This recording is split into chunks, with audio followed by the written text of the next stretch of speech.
Hey, yo, it's me, Pops Fan Marmalade, and you're watching the Comics-Related Madness Network. Uh-huh. So come get some. CromCon. CromCon.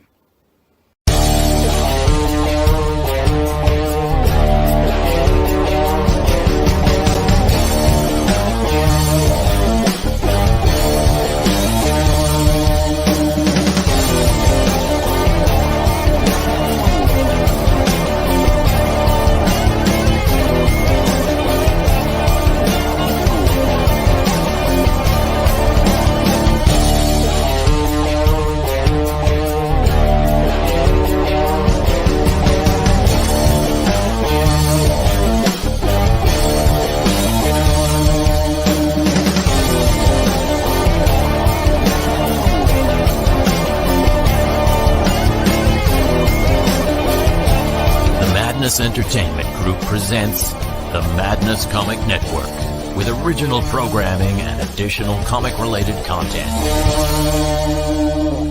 Hey, we want to shout out to our sponsors, Daytona Beach Comic Con. If you are a fan of comic books, if you're a fan of comic book conventions, and if you like meeting comic book creators and getting comics and comic-related stuff, then you need to make your plans to attend Daytona Beach Comic Con. This year's show is September 9th and 10th. Silverline will be there, so you should make your plans to be there too. We'll see you there.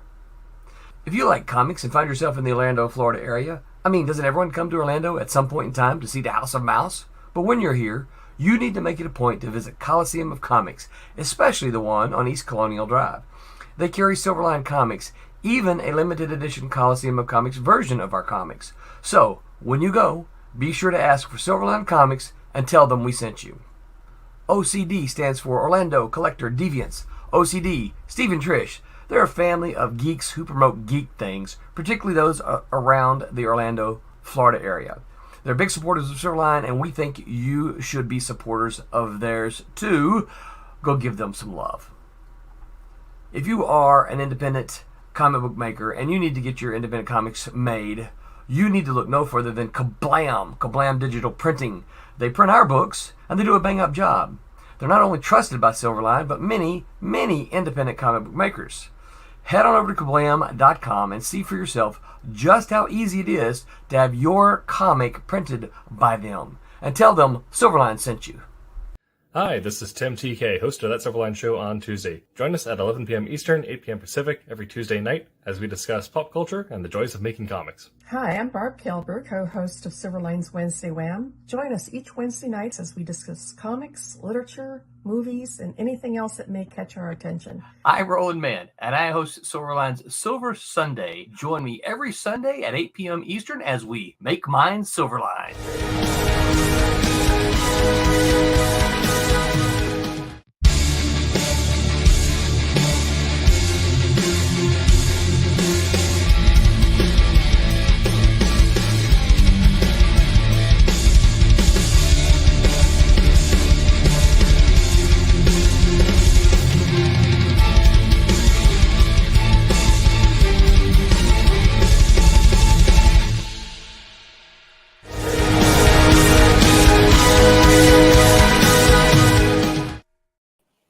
Hello, Internet. Welcome to That Silverline Show on Tuesday. I'm your host, Tim TK, and I am joined by Jose Fuentes. Hello. And David Rios. How you doing? We are doing great here. Stacey Harris is out of action tonight, but he'll be back next week. However, we do have some top-of-show housekeeping before we get into tonight's subject, which is making spooky comics. Talking about the different elements of horror, going from writing to visuals to anything and everything. And housekeeping, we are the Silverline Comics production, so you want to head over to silverlinecomics.com and click that button at the top right to buy yourself some of our dope comics or merch. We do have some great books available for you, as well as mugs, t-shirts, I think even like bandanas, whatever you could hope for. Don't have anything on the docket besides that. Jose, David, anything you guys need to promote? We have a Kickstarter coming up. We do. So be on the lookout for that. If you're go ahead. And if you're listening on iTunes, Apple, or Google, or whatever podcast service you're listening to us around the world, go ahead and rate us or give us a thumbs up. Hit that subscribe button and share us with your friends. If you're listening in chat, chat with us during the show. We might answer your questions or leave a comment on the YouTube VOD afterwards. Okay. I'm getting into the podcast room a little late tonight, so we're going straight into it. I was busy doing the first layer of primer on this guy. Okay. Dig it. Yeah. Nice. Space Marine Sniper guy for Warhammer 40,000. Ross says, "Evening, everyone. I'll be paying particular close attention as I plan on making a Gothic horror story arc of my comic." Absolutely. Nice. Yeah. Gothic horror is one of my favorites.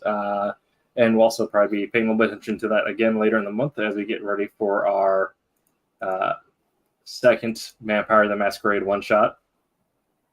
David, if you've not played Vampire the Masquerade, we'll get you introduced to that. Okay. It is a hoot. It is. I'll see if Roland can join us again for that one because he absolutely nailed his character. Yeah, he did. Yeah. Holy cow. Okay. And Jose, I believe also you have some chops on this because you said you was your comic a Western horror or was it just a weird Western?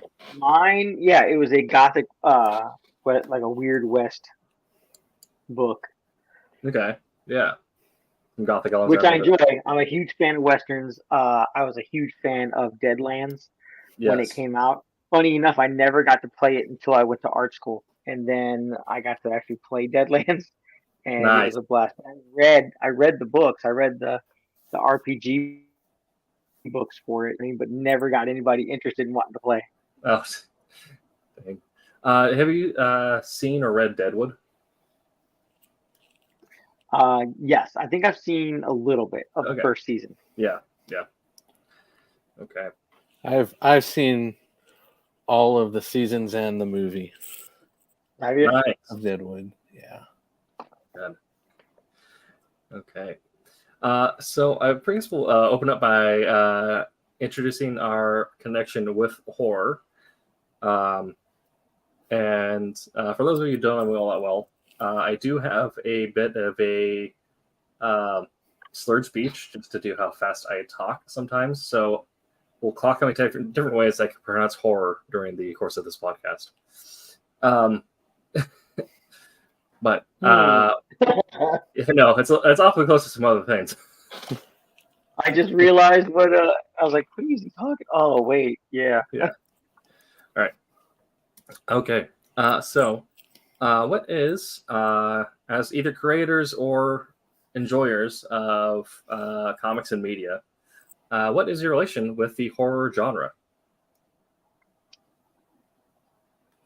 I think in a past life, I was goth. Okay. Never really, I hung out with a lot of goth people, but I love gothic horrors. Like, I grew up, if the people I hung out with read any books, it was always like, I don't even know, like, they read weird stuff. Not necessarily like horror stuff, but I read Clive Barker, I read Stephen King. But my favorite, like, even in elementary school, my library had a collection of like purple and orange books, and they were Universal monster books. Nice. So it was the movie. They took the movies, like the old black and white movies, and then they put them in the story form in the books with pictures. So like I read every single one of them, like from Frankenstein, Bride of Frankenstein, Dracula, The Mummy, Ants. Like it had like was it Praying Mantis one? So like I read all of those. In our house, I know some people for Christmas they do the Christmas village, right? Like the Christmas like knick-knack, like houses and villages and storefronts and whatnot. Yeah, we do Spooky Town at my house. So And it's like the childish ones from like Michael's, and it's like they got kids trick or treating. It's like a witch, like and whatnot. Witches flying across. Like, oh my gosh, it's my favorite. Like, Halloween is definitely my favorite holiday, and not honestly because of like all the witchcrafty stuff, but I love seeing kids all dressed up. I love going and getting dressed up myself. It's a blast. So yeah, I love horror comics. The whole just macabre aspect of it is fun. I like some of the artsy spooky things like the Nightmare Before Christmas type stuff, Yeah. the Frankenweenie, stuff like that. And kind of similar to you, I haven't done it the last couple of years, but typically every year I would, for Christmas, I would do, the full, break out the dining room table and put all of the Christmas stuff.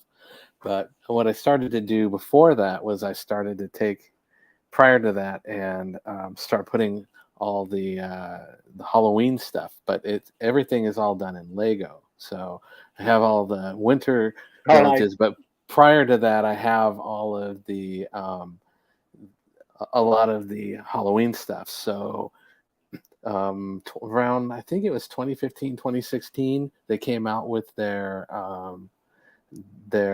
Monster, is it Monster Hunters theme? But it was Monster Fighters, sorry, the Monster Fighters theme. So I would have, the haunted house. I'd have the vampire castle. I have, the ghost train and all that stuff. So I basically would have a track around, and then I'd have all the, the undead stuff, and then I'd leave the track, pull everything up, and then, once Christmas came, transition into, the Winter Village and all that stuff. So it was interesting, but I keep all put together all the monster fighters I have in my cabinet. So I would pull them out as I display them in my cabinet throughout the year, and then I pull them out. And I also have, like, Lego has a haunted mansion with a Tower of Terror type drop. So I have cool. That. I have one of these the IKEA Detolfs glass cases that has, the top of it is the haunted mansion. Below that is the mansion for the monster fighters, and then at the very bottom is the vampire castle. So I keep that displayed all year and constantly enjoy that. So. Nice. That's cool. Heck yeah, dude. Was it you said haunted mansion? Tower of Terror. You said Tower of Terror, right? It's like Tower of Terror. It's got the mansion, and then it's got a real tall steeple, and you can motorize it, and the car goes up, pops out, just like Haunted Mansion does, and then it comes down and drops, and then repeats. So that's cool. I think Tim's looking it up.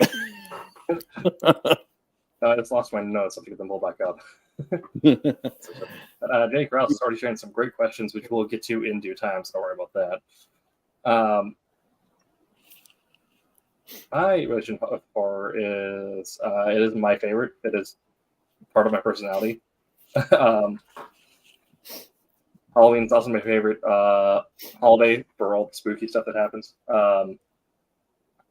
I am the weird friend who makes all of my friends watch horror movies. Last year we watched all of the Hellraiser series. Yeah, my wife and my stepdaughter they love, they love this time of year and watching all the stuff, and this is a good time for them. And my wife does some crafting stuff, so she's already got a a reef out there. It's a purple and black Maleficent themed leaf that's cool too. up there. So Awesome. Yeah. As a creator, I actually got my start by writing science fiction and horror stories when I was writing prose and go through traditional publication. And then reading a lot of Clive Barker was, a huge inspiration as well. I like Stephen King stuff some of the time. It's hit and miss for me.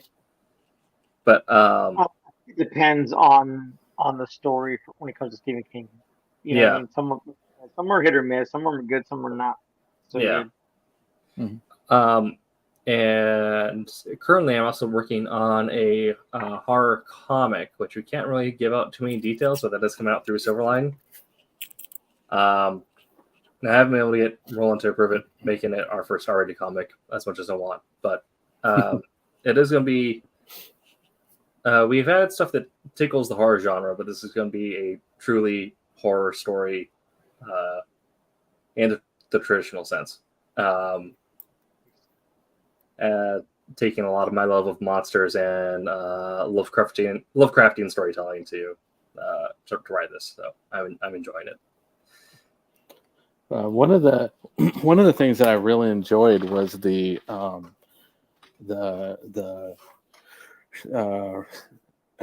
trying to think of his first name. His last name is Schreiber. He did the Death Troopers Star Wars novel and the Red Harvest. Yes. Oh my gosh. Joe Schreiber. Joe Schreiber. Yes. Loved those books. Yeah. That's. And yeah. Oh. Yeah. Okay, I stumped you. you hit me in one of my special interests. I could go on about the Imperial Pax project. Red Harvest is a good book. I've read that one. Mm-hmm. Yeah. And Zombie Troopers may not be a thing in the new canon as well. But yeah, I love the way that those were paced and the way that they unfolded like an established universe, but still unfolded a unique tale in that in a way that you wouldn't expect. Mm-hmm. So I love all of those. I'm hoping he does another one. Yeah, I don't know if because his stuff is all in Legends lore. I'm hoping that he still Disney bring him back. I don't know if Disney would throw that in their current Star Wars canon, which is why, in my opinion, Star Wars Legends is the real canon. Okay, I got you. Yeah. What I'd like to see is something similar to what James Gunn is proposing with the Star Wars universe. Is maybe they still make some of the stuff, but they make new stuff, but branded as Legends. Yes. So that they could keep some of that stuff going. I mean, that would be, to me, something that would be pretty interesting, because it may not fit their their ideas that they have for their standard universe, but that stuff I think is some good potential there for off-brand. So. All right, well, let's get into it. We do have some audience questions first, so we'll do those before we get into what I have written out, and then we'll please here. J.D. Krause talking about should one expect a horror story to be essentially a good regular story, but that diverges into a darker place? My question is, how does one set up and handle this divergence? I don't. It can be. I think going for that tonal shift can be very effective. But also, then you run into the issue of the fact that you can't market yourself as a horror story. For a lot of people, they're attracted to the horror genre and they want it to be spooky or at least darker from the rip. And then the idea is that you further develop that darkness and then either go into I'm gonna put on my MFA hat here. Everyone get artsy. We're gonna go up in my butthole. I can stick my head up my own butt. So when you're talking about like horror theory, we can look at is you have the world of light. This is our normal world. This is where people normally exist and all that fun stuff. And then you have the world of dark, and this is where the monsters live. This is the demons, the Draculas, all that fun stuff. And when a horror story starts, they're going to be slightly askew, and by the midpoint, they're going to be about even.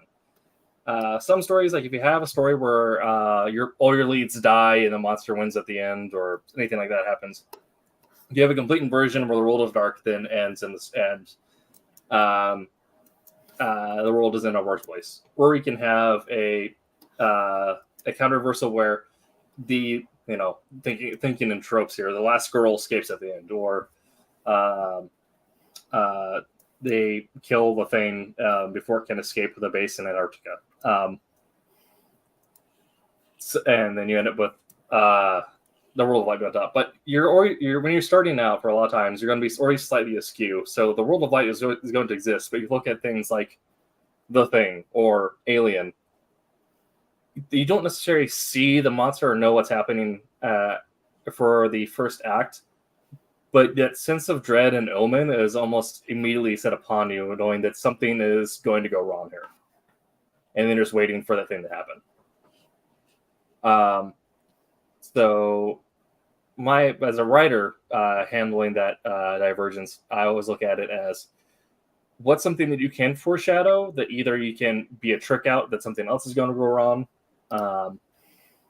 or how do you want to set up the meeting where the world of dark and world of light are even.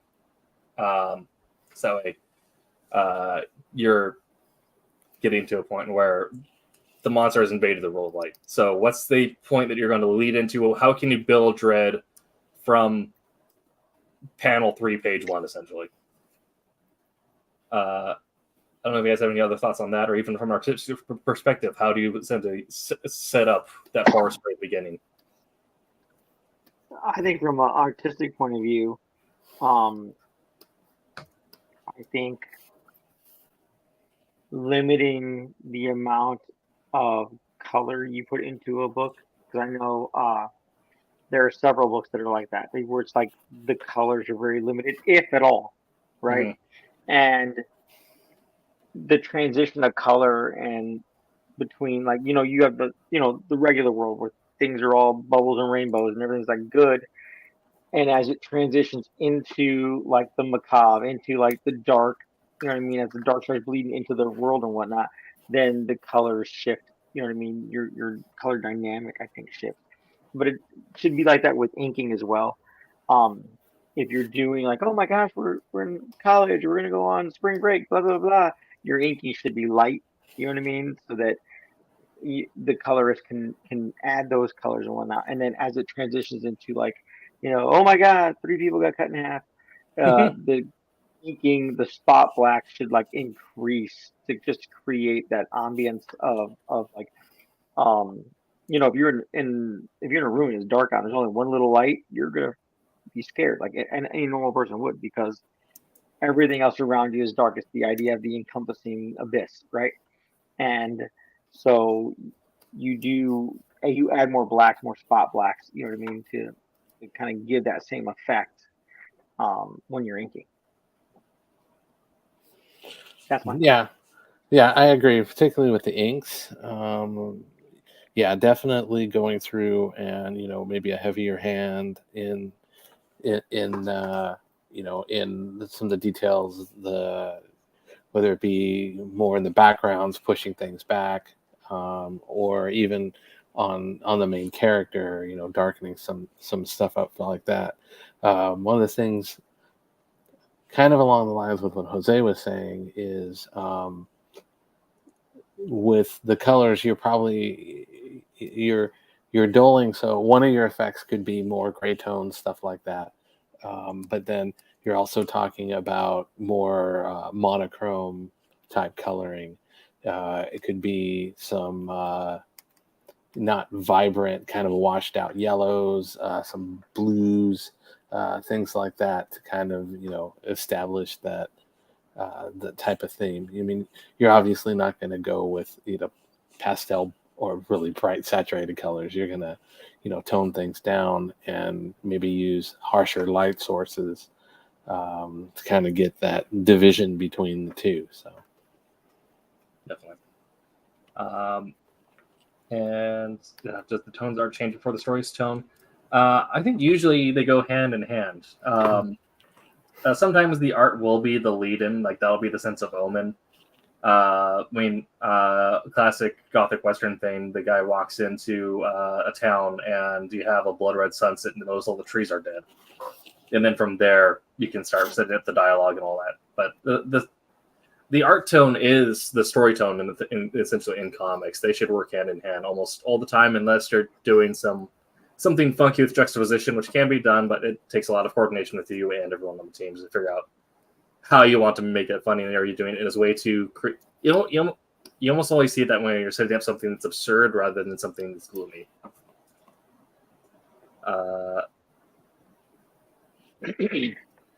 Talking about standalone stories, self-contained. For the most part, however, I know you had said earlier that you want to take a regular story and have a horror arc in it. And my thought would be know when you're going to do that arc and then have that issue be a hard in, kind of like we were talking about there. Just so that way you can maybe do like a soft lead up in the end of the issue before that arc starts. But if you're going to start with if we're going to have a like horror arc in a way something that's not necessarily horror, you can use that to hit them with the truck. Just hard in on the start of that issue. You talking like a horror arc in? So he already has an established storyline, and he just kind of wants to talk like an episode, a horror episode in there. That's what it sounds like. Yeah. You could almost do that like they did the episode, like the Halloween episodes and whatnot for like Community, like the show Community.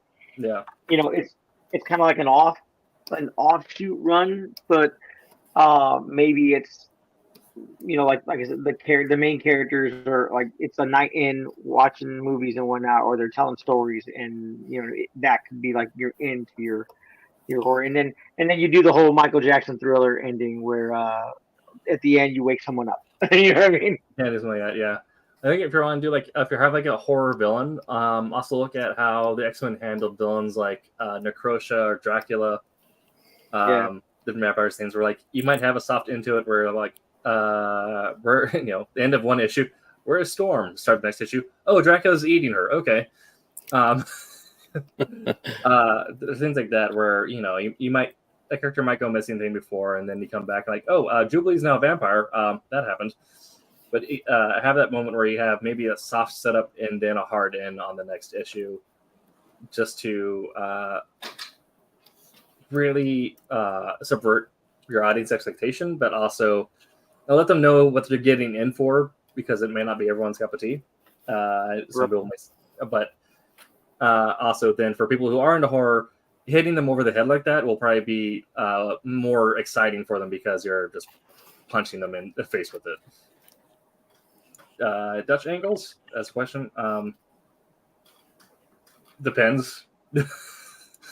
That's up to whoever's illustrating. If they really like Dutch angles, go for it. Hey, Pops, how you doing? Hark and 3-part issue. Yeah, if they're going into a situation where they're meeting out of their element, yeah, I'd say hard in. I'll think about also how they do the storytelling in Curse of Strahd. The idea is that you're immediately thrust into a situation where you have no idea what's happening. Something is trying to kill you.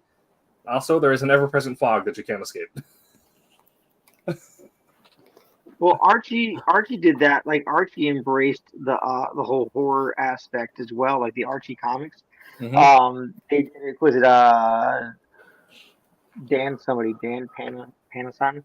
He did some of the art for was it the Jughead, the werewolf one, where Jughead was a werewolf. And then there's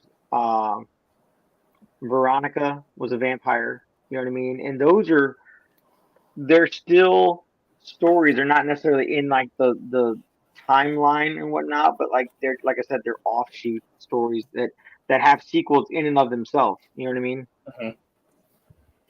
Was it Archie's The Hunger? I think that's one where they were zombies, and then yeah, that was really weird. It was cool, but it was weird. Come on. Afterlife with Archie, yeah. Never know. Okay, well, let's get back onto our list of questions tonight, and we'll go back in order. If you have any more writer questions or submission questions, we'll get to them at the end here. Most of me doing that forward in future episodes of our podcast, where we hold write-in questions until the end. Okay, so defining horror comics. Now we've kind of talked about a lot of tone and elements of kind of things we've already talked about, and this is actually probably a good jumping off point. What distinguishes a horror comic from a comic with horror elements? Like, I wouldn't say Doctor Strange is a horror comic, but it certainly has horror elements at times. Whereas something like, hack and slash or things like that were designed to be horror from the go. Was it Razor a horror comic? Razor, yeah. So I'll grab your thoughts on that. Well, I remember EC. That was like their whole main like comic endeavor for like the longest time. You know what I mean? Putting out horror books. Was it House of Secrets? The other one, House of Horror, something like that, was another one I think they did. I have a couple. I think nothing that I think they're kind of all beat up, but I have a couple of them. But like that was their whole, like, for the longest time, that was like their whole thing. Like, I think we had a few weird romance comics, and then all of a sudden we started getting horror stuff, and obviously it sells because, like, Saw, you get all the gory movies that come out. You know what I mean? You get on the holidays and whatnot. You get, even on Christmas holidays, you get like horror and Krampus. Like, yes. Yeah, horror comic, Christmas movies and stuff like that. So, I mean, obviously, horror is a huge, genre that like people love to tap into. I know a lot of people that like Dave said, a lot of people like are into like Nightmare Before Christmas. That's a little bit of like scary stuff in a Christmas setting. I totally forgot where I was going with that. All right. Dang it. Yeah. What distinguishes a horror comic from just a comic that might have horror elements?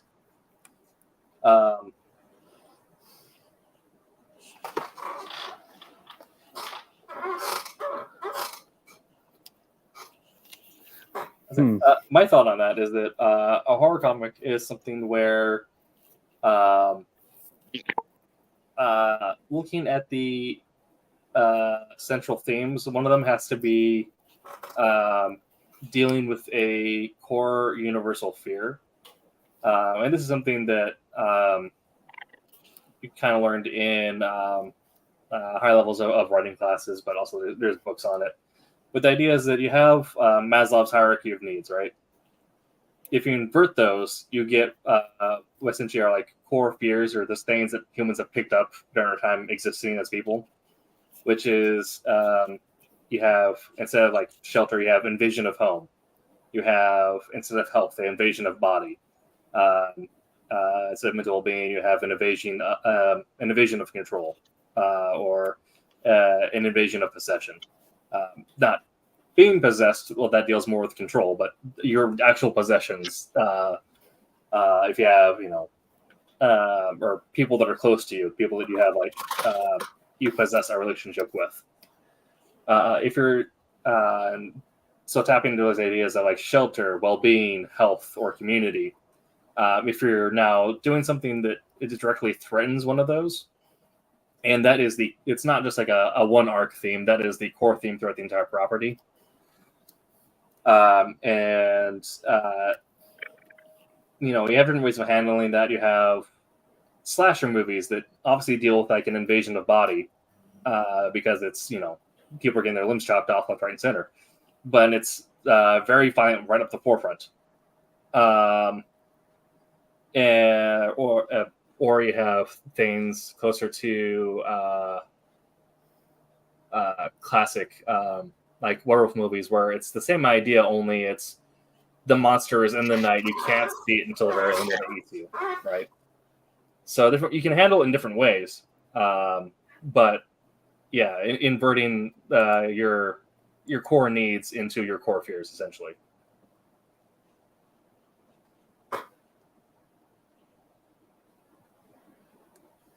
I never thought about it like that. No, me either. Breaking it down or whatnot. It's like this is gonna be an MFA hat episode where I'm just gonna go full into yeah. Well, it's just like you were talking about the differences between the true horror stuff and the implied horror stuff. So you think of some of the things like Marvel's doing with the Agatha Harkness and the witches things and the dark spells and all that stuff, but you don't typically associate that with horror stuff. Something like what is it? Something is killing the children. World Tree. Well, World Tree's more violence than that, but some of those aspects are true true dark instances like that. Thinking back at a couple of examples, I'm not sure how many people will remember this stuff, but when I think of like some of the Ultraverse stuff, I think of like the Necromantra and Lord Pumpkin stuff. That kind of there's a lot of horror elements in there. But when I turn around and I think of more of things like Rune, that was some pretty dark, some pretty graphic horror stuff that was in there. So that would kind of be a distinguishing based off of the past Ultraverse stuff. I've been kind of rechecking out some of that stuff, so it's kind of fresh in my mind. But yeah, it's a lot of the dark, the really dark stuff, like the Quiet Place movies. I mean, that's pretty, suspenseful. But then you've got some of the things like Blade, where it had a horror type theme, but it wasn't super dark and not jump out and catch you and scare the crap out of you. Sorry for my language, but yeah, it's just some good divisions there. At least when I think about it, these are some examples of where we're going with that. Yeah, and it can also come down to how well it's handled, or the hand with which it's handled. Kind of like you're saying there, like looking at what comes to my mind is the Firefly series and the movie Serenity, as they do a thing where the Firefly's core theming as a series is building of community and relationships, pursuing of control of your own control and freedom, and you get that in like all the arcs have to do with either them trying to do what's best to set themselves up without being under public's control, or building relationship with on the ship. But you go to Serenity and you flip that, and the entire thing is now about the Reapers. The Reapers, and it's about the loss of control through, speaking of the Death Trooper program, but the Republic Zombie program. So now it's all about the fact that they're now faced with the ultimate loss of control, and that you would lose your mental sanity and become essentially a zombie, and they have to do something to bring this to light, and so that they handle it with a much heavier hand. They get darker with it, and it becomes more of a monster flick by taking essentially a core theme and then flipping it and making it a darker theme, and then getting dark with the handling of it. Yeah, but then they kind of swing it around the other way, and bring to light that this program was it was an experiment. That's what created all that. Mm-hmm. But yeah, there was that element. You didn't know, speaking to that movie, they show up and everything's fine, and then all of a sudden, the Reapers come in, and it's run for your life, and then okay, we're good, and then it kind of goes back to a little bit like Norm. They've gotten free of it, and then they go and find ground zero and almost die, get completely taken out, and that was definitely a movie that did switch and do a lot of turns back and forth. So definitely, and that's kind of thing. Like going back to that element we talked about earlier, how we have the world of light and then the world of dark invades it, and then we almost get a full inversion before the movie flips back around and you have the world of light on top again. The way that movie is written and paced, and how it sits in the context of the series, it makes for a really interesting dissection when looking at the different elements it is used to write, as well as the design going into it. Mm-hmm. Our next question here, Jose kind of mentioned this on how everyone likes horror movies, it seems like to him. But one or another. Yeah. So the appeal of horror. Why are people drawn to horror as a genre, and as to why they're drawn to it in comics? I think as a genre, I would say. Sorry, I interrupted you, Tim. No, go for it. People like to get scared. People like that rush of adrenaline. You know what I mean? And I think that's more of a mild rush when you're reading it as a comic book. Mm-hmm. But like if you're reading it as a novel, like I still get that rush when I'm reading. Like anytime I read, and I've read it multiple times, but anytime I've read anything Lovecraftian, I still like get that like ooh. Mm-hmm. So people like to get scared, man.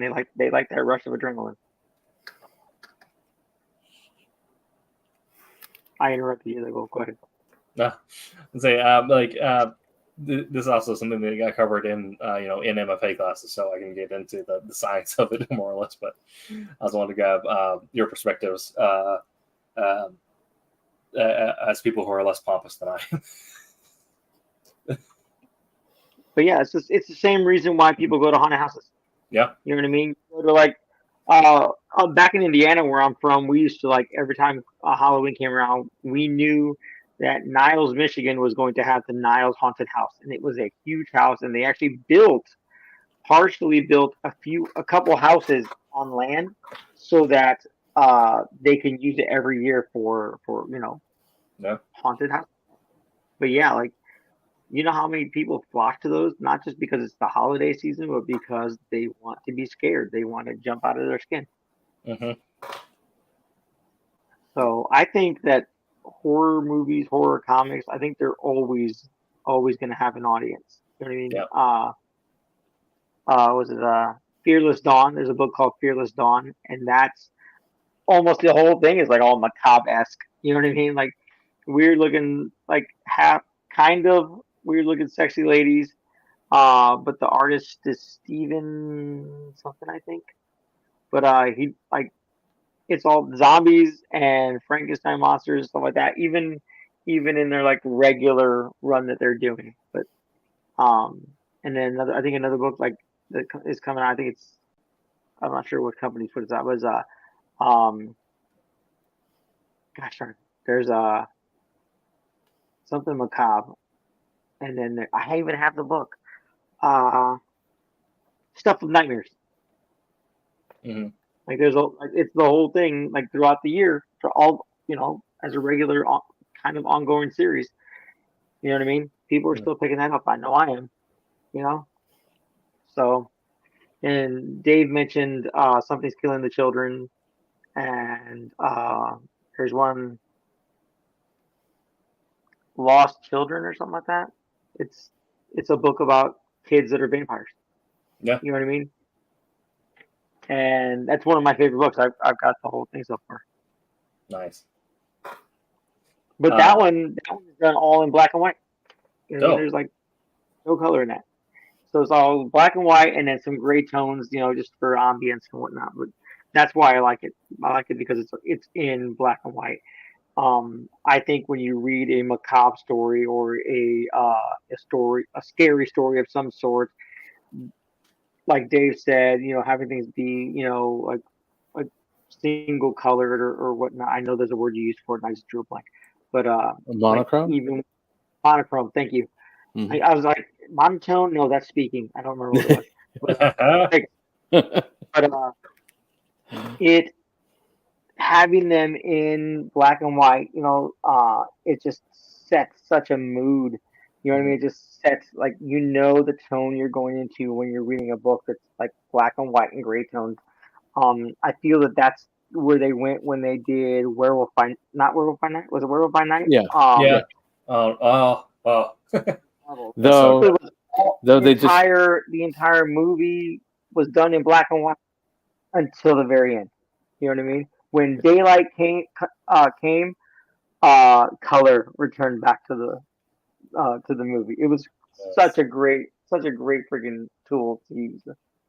well, speaking about, you know, two movies that are black and white and give different impression than how black and white can do it. Before I go into that, you know, that they're doing this year Werewolf by Night. They're doing a color version of it. Ooh. Now. So I haven't checked it out yet, but it's supposed to be up on. Yeah, I mean, but two black and white movies that I'm thinking of in particular, not straight horror, but the use of the black and white really just impacted it. The first one being Young Frankenstein. Yes. yes. I couldn't imagine that movie would have half the impact that it did if it was in color. But it used that genre and, you know, threw into that. Yes, it threw comedy, it threw the monsters, and that's kind of, you know, the horror aspect of it. But the second movie, and this isn't really anything at all with horror, but one of the movies that they did that I liked in black and white was Logan. Yeah. When they did the black and white Logan version, I thought that really impacted the movie and really brought a lot of those scenes, just kind of highlighted those. Yeah. So the use of lack of color, as you know, as Jose was saying, you know, or minimal color can really impact your viewing experience, whether it's a movie or a book, you know, or any of that. So it does make a huge impact on how you absorb, you know, what's going on in this medium. So yeah. Right. Well, you know, movies, they have soundtracks, right? They have music overtures and whatnot to like help like bring about or launch into the suspense. You know what I mean? Of oh my gosh, what's happening next? You know, they have the music for that. Comics, we don't. We have, like I said, we have color. That's why I said like. Sorry. Go ahead. We do have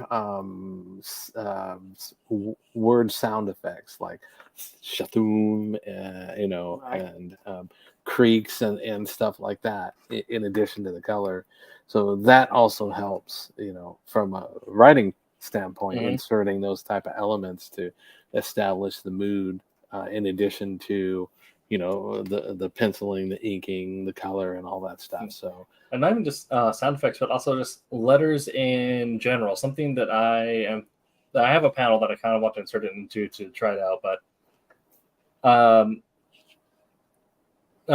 it was an older trope, but some comics do it now again, where you using the letters that are, you know, not in traditional bubbles or captions, but just throwing them up in a different font and a different whatever to highlight what's happening at the moment, either like a character's name or something happening in the background, or just, you know, if you're going like classic Batman, it's the wow. But having something where you have the panel where the monster transforms and now it's standing fully revealed in front of your heroes or whatever. And then, lightning strike, and then in similar like jagged letters, the yellow match lightning, you just have the word werewolf in the atmosphere behind it or something, just to you're almost like writing out the thought that's now going in these characters' heads as loud as they're thinking it. Right. Well, go ahead, Dave. no, I was just gonna say in the Demon's Tales, once you get Isaac becomes the main demonized version of himself. In the text, we're going through and we're coloring all of his words into like a blood red to do an impact, and it's not just standard printing. It's a lot of jagged, like you said, Right. lettering and stuff like that. So yeah, that can also make a good impact, and it's pretty amazing how much you can go and can play around with words, like you'd mentioned earlier, Tim, words that are outside of the the traditional caption bubble. It may invoke thoughts, it may invoke whispering or something like that. But there was a book I was reading, I don't remember offhand which one it was, but it did have a few things that were just 2 or 3 words that were just not in any kind of defined bubble and all that. So yeah. I do remember there was a version of was it the Telltale Heart comic book where like the thumping really started taking over the panels. You know what I mean? Where like all of a sudden the sound effect for the heart was took up most of the panel, like when they were trying to like to kind of emphasize where like it was pounding in his head kind of. Like that was cool. Like, that's I love anything like that. Like really trying to stretch the medium of comics to get as much out of it as you can. Like you have so much to play with in terms of like sound effects, lettering, colors, like doing weird stuff with their line work. If you can do as much as you can to milk the genre, like the medium, you can get a lot out of it. I kind of hitting on this point. The appeal where JE's talking about how kids aren't necessarily scared of that, and or he perceives them to be desensitized. I would almost counteract that in saying that horror especially has an appeal now, because if you look at the inverted Maslow's pyramid, but there's like the core theming, and then everything has sub themes. Horror also appeals to people because, like Jose said, it hits that point of your reptile brain where it hits that fight or flight response that releases adrenaline immediately. But when you're looking at the inverted Maslow's pyramid, your brain likes training itself to be ready for bad circumstances. So if you see something where if you're watching The Exorcist and you watch someone lose all sense of free will, and then at the and then at the ending, your brain essentially turns itself, okay, if I lose my sense of control and reality, and then I come out of it after these 2 hours and I'm intact, then it releases that response of I am. You're not better prepared for it, but you feel better prepared for it. So it releases it gives a dopamine response. So a lot of movies you're going to notice also as you look more into the subtext of it is very reflective of the time that it is created, or is reflective of a time that came before. But usually they are all reflective of something that happened in the real world. If you look at a lot of stuff that came out recently and did really well, what's coming to mind immediately is The Babadook. And kids, with how easy it is for kids to see stories of parental abuse, teacher abuse, blah, blah, blah, blah, just on their news feeds all the time. there is like an underlying fear of authority or mistreatment by authority on Gen Z's mind, which is, I think, statistically the most independent generation, just because of how much they're able to do on their own, just because they've always had phones and the ability to purchase or order things and go out and do stuff. They haven't had to rely on the traditional social structures of pre-technological boom or pre-New Millennium Homes Act families. But the idea is that like they've been in it for so long that if authority comes back, they're afraid that authority will come back in a way that is violent or mistreats them, and so you end up getting stories of people in power abusing that. Another reason why we're probably getting the new Exorcist movie at the similar tone idea is that they're afraid of traditional social structures like the church not having all the answers, things like that. Just think about what are genuine fears that people are having right now, and then find ways to incorporate that into your monster. I'm surprised we haven't got a Russian werewolf or werebear movie at this point. But probably coming. Actually, now would be a perfect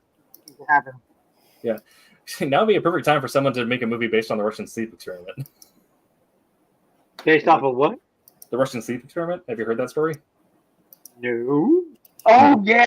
Yes, I have. Yes. That was the weirdest thing that I've ever heard. But yeah, that's awesome. I heard that. Like, I heard an audio thing of that. Was it last year or something like that? And man, I had to say my prayers before I went to bed because that freaked me out.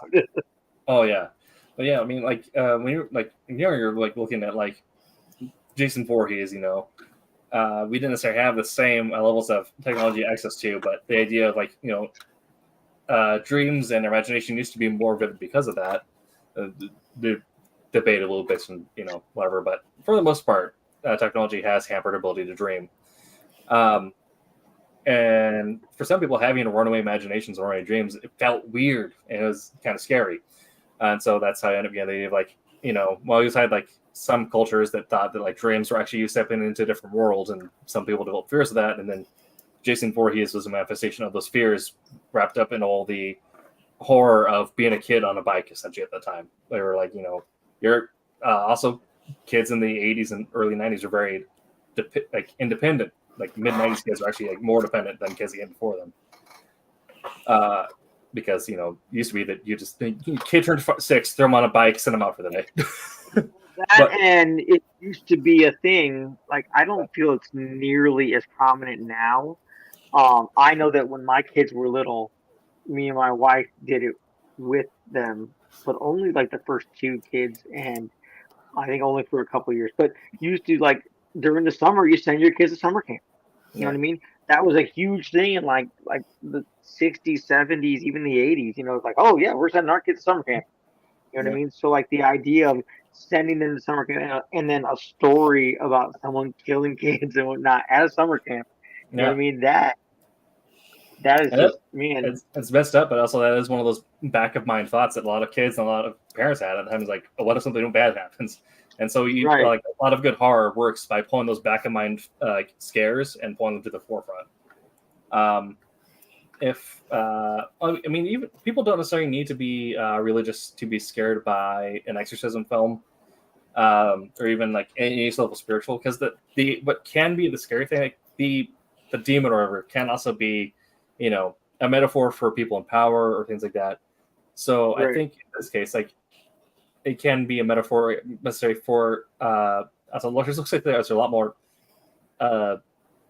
Catholic iconography in the new one that's coming out.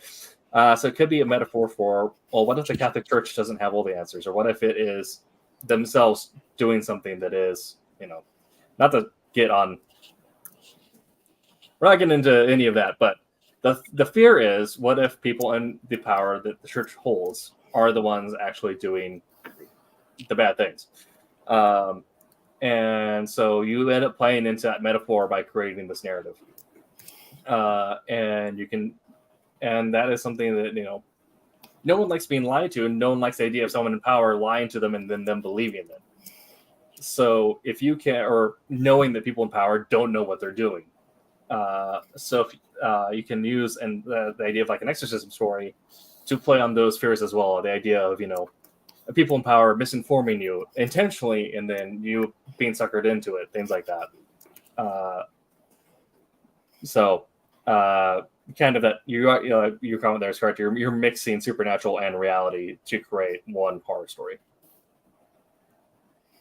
And I think, regardless of what you believe, if you watch a movie about exorcism or you watch, a movie about church, end of days kind of thing, it's still going to hit with you, like, oh, because it's still like scary. I don't want to say scary stuff, but like it doesn't matter if you believe or whatever. It's what I mean. It's still going to hit that adrenaline hit in you. Especially, and if you're looking also just at the core of the inverted, your inverted sense of needs to your core fears. With something like a possession story, you're hitting on your sense of control, like you're moving your independence. You're with how kids spinning their heads around and vomiting profusely. You're hitting on an invasion of body, destroying families. You're hitting on an invasion of community. If you're doing something like was it Insidious, where the house itself had the demon in it or something like that? You could also be hitting on a sense of invasion of shelter. If you're doing something like that, the idea like American Horror Story season 1 was a good one. That the house itself was the thing that was haunted, and that was what was killing them. I've never seen any of those. Watch the first season. I don't know about the other ones. Some of them are hit and miss. Some people are really into it. I say because each season is its own genre. Find the ones that you like. Yeah, that was the whole point. Each season played off the fears of a particular trope, a particular like you said, a particular genre, clowns, spiders, phobias. You know what I mean? That. Yeah, got the witches, and I'm like, yeah, I'm not sure I can watch this. Yeah, Asylum was also interesting. That was a weird season. Oh. Yeah. So I'm going to take on a tangent, and I'm going to talk. I've raised this question. Has anybody noticed that if you look at the Ahsoka title, it looks like American Horror Story Oka? Yes. Yes. Every time I see that, I'm like, I'm never going to not see that. Thanks. Yeah, Greenland.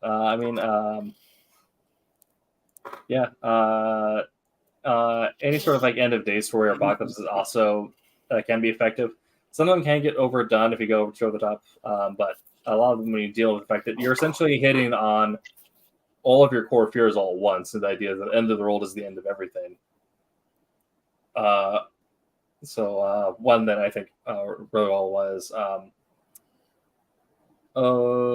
it's Cloverfield, and that it is you use unique film techniques at the time, but also the immediate destruction of shelter, because the world was actively ending, like New York was being destroyed, invasion of body because people were dying immediately, invasion of community because I believe it was with the friend group and you're watching them slowly get pulled away, and control is kind of an obvious one because the world is actively ending. There's nothing you can do to stop it. Have fun. Have fun. You never got to see the attack and whatnot, right? And that's something that after I saw the movie that they say, oh yeah, you can see the monster in the clouds of the movie case. I was like, what? Yeah. I think also that's something that I think a lot of movies do too much now, or horror stories in general do too much now. Why I think it makes it effective is it keeping the monster, keeping the threat hidden, because you're always afraid of what you can't see or what you can't know. Right. That was my main gripe with Voyage of the Demeter, is that it showed Dracula too frequently, too early. I would have liked it if you were watching people get bodied and we didn't see them until at least Like half a the quarter end. later. Yeah. Um. Yeah. Things like that. Was it Signs? Signs was also handled that really well. And that you see the alien for one moment. It's like 5 seconds of like split on a television. That it is the most terrifying thing. Is that the one with Mel Gibson? Yeah, I think so. Yeah, but it's with the alien down in Mexico. Maybe it wasn't Mel Gibson. Yeah. Let me see. Mel Gibson. No, I think Joaquin. Walking Phoenix. Yeah. Okay. Mel Gibson was in it. Yeah. Okay. Yeah, that was a creepy movie too. Yeah. Yeah. Yes, we kind of like have walked our way through a lot of different things on horror just through our natural tangents and talking. I guess open up to we'll first grab your guys' perspective. We were kind of talked about how you might use colors and graphic choices to handle the tone of horror, but how would you guys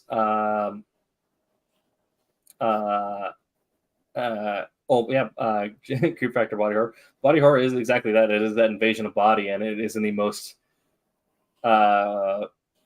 gruesome display possible. So it is that immediate of like, not only are we hitting on the core fear, the fact that your body is being taken away from you, or health is being taken away from you, but we're doing it in a slow and visually disturbing way.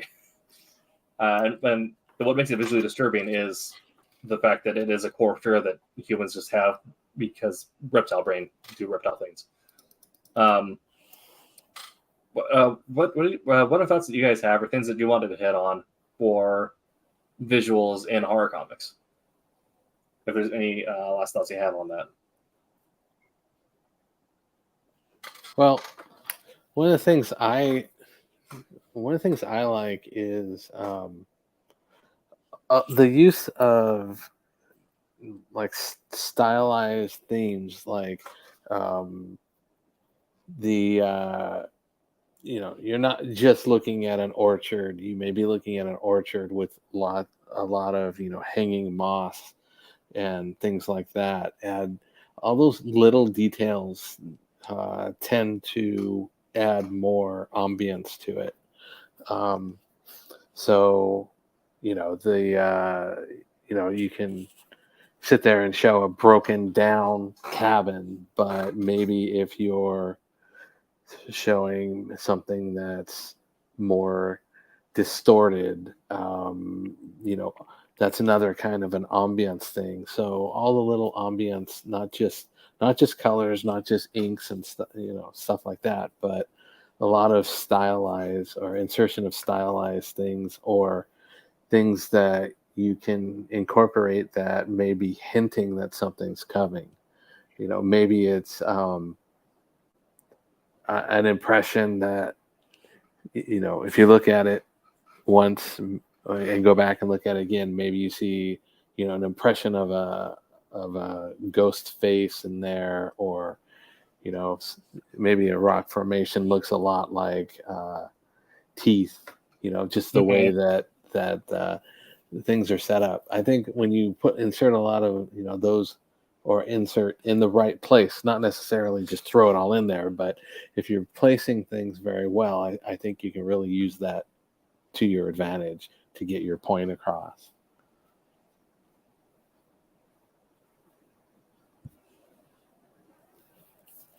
Yeah, I agree with that. Well, I say that because there are several covers that do that. I know. God damn. So, Mary Shelley Monster Hunter. There are a few covers, even though they're all like still toned in a particular color, but the stylized. There's one where they're standing outside. The very first one where they're standing outside, and it's from like a lower perspective, looking up, and so you see the characters in the book, and then you see the mansion, house sort of behind them, and even that, like, if you angle like the walls and whatnot, you make it look distorted. then that really helps set, like you said, sets the tone, sets the ambiance. Scooby Doo used to do that too, like this old Scooby Doo cartoons. You knew it was going to be a creepy house you're going to go to because the walls are like the little towers on each of the parts of the house, and whatnot. They're angled, you know what I mean, so that it looks distorted. And if it looks distorted in your brain, your brain sees that as off, like something's not right. You know what I mean?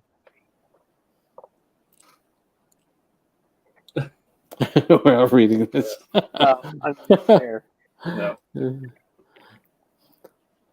So yeah.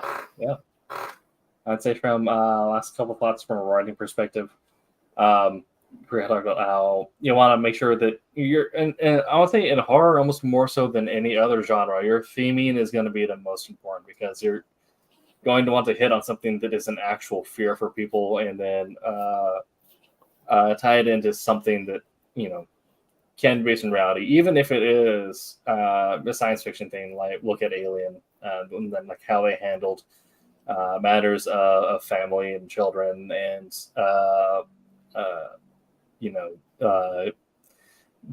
the very classic like attack on your bodily health and your bodily autonomy. The idea is that everything has just been stripped away from you because there's now an alien growing inside of you. Well, that's one of the things that for me distinguish the first Alien from the second Aliens movie, because you're basically tackling the same thing, but the delivery on the second one is more of a sci-fi action movie. Yeah. Whereas the first one, you're talking about a single monster, but the theme and the placement and everything just truly defined it as a horror. Yeah. So, and if you're watching the third one, Godspeed. Right. They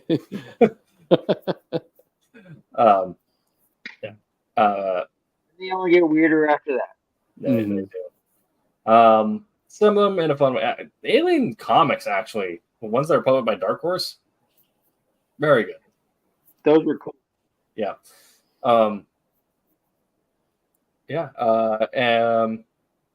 Never be afraid to hide your monster, and think about where your world is sitting and how you want your pacing to be. Because if you are going with a slasher thing, you may want to have your world of darkness invade the world of light from the get-go. Like, very early on, you may want to show the knife rising from the lake and invading the cabins.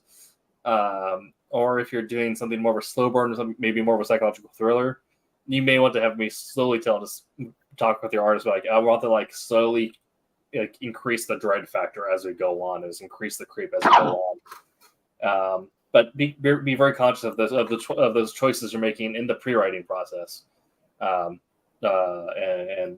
refine from there. Horror and comedy, I think, are probably two of the hardest genres to write, because there's so much. You need to be, with horror, you need to be good at finding things that scare people and executing on them. In comedy, be good at finding things that make people laugh, executing on them. And put a lot of thought to it, and feel free to put a lot of time into your pre-planning process.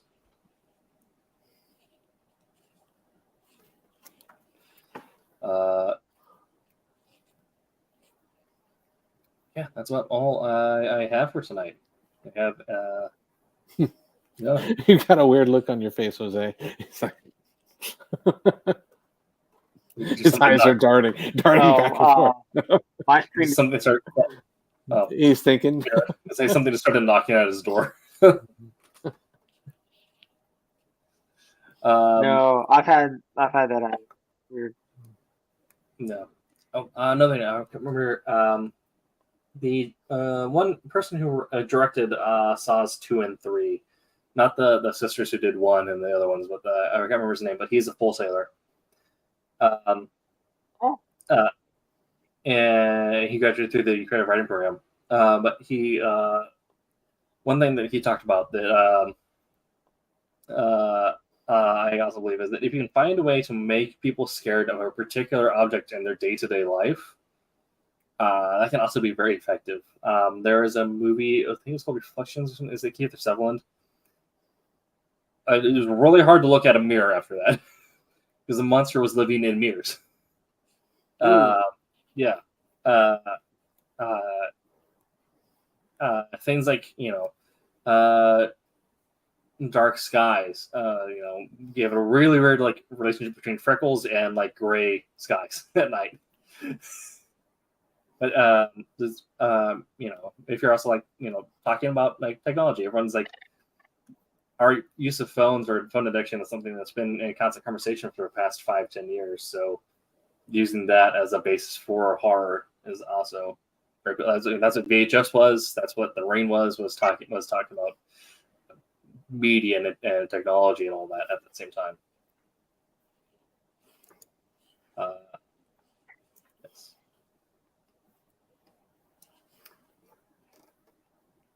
Yeah. We're glad we helped you out, and I got some notes for your run break. And if you're listening at home on podcast services around the world or watching the VOD on YouTube, we hope we've helped you as well. If we did, go ahead, leave a comment, leave a review, tell us what you liked, what you didn't. Give us thumbs up, stars, 5 stars, whatever system your service uses. Share us with a friend, friends, family. Disenchanted exes who you share a child with that may or not be possessed by a doll. Anything like that. Any closing thoughts? Read horror comics. Read horror comics. Yeah. Well, I say that, because everyone should at least have, like, you have your superheroes. Everyone wants to hear superheroes. Those are the happy comics. Yeah. Like, yay, Superman won the day, even though I don't read Superman. You know what I mean? Stuff like that. But, there are some days you don't want the good guys to win. And so definitely pick up a horror book. It is a month for it. So swing by your friendly neighborhood comic shop and see if they have any good horror on the shelves. Right? Ask them. Your comic shop guy is knowledgeable. Oh, yeah. Well, I think I agree with that because that gives you perspective. That gives you the visuals, if you're creating, how the visuals go. But also mix in some of the novels because the novels will also take that other step of having to relay your feeling through words. So if you can take the best from novels on relaying your tone through words and adding the medium through comics and the visuals, you're just going to come out that much farther ahead. So I think both are key, but definitely get out there and, pick up both comics and that, even if it's, borrowing something from a friend and reading it or going to the library and doing it doesn't necessarily mean you have to go out there and spend a ton of money on it. Just do what you can to the more that you the more exposure you have to something, the more that you can incorporate and build your portfolio on it. So yeah, I know I got a lot of my like Clive Barker books, and I read a few of the Anne Rice books. Not heavy into it, but I did like a few of them. Was it Pandora and whatnot? Anyway, most of those books that I got a trade paperback store. Nice. Like you can trade in books and whatnot because I had so many of them. But like I said, your local comic shop or podcast. Like there are some podcasts where people are reading like horror stories and macabre stories or any audiobook. Like if you find a good like a good horror audiobook, they are already gonna set like a tone in your a musical tone in your head, you know what I mean, to set the mood. And I use that when working on something for myself. You know what I mean? If I'm working on a horror story that I just kind of want to feel out real quick, I'll throw on something like that. Not figure out what the audio is and just listen to some stuff like that because that sets the tone for me when I'm creating my own stuff. So if that helps anybody. Okay. Well, thank you, everyone. We have been the Silverline Show on Tuesday. Let me see what we're talking about next week. Next week's topic is We're writing a theme this month because it's October. What else are we gonna do? We're talking about historical horror, so we're talking about merging historical facts with fear elements. So we're probably going to be getting more into Jose's Gothic Western, as well as some secret projects. I like it.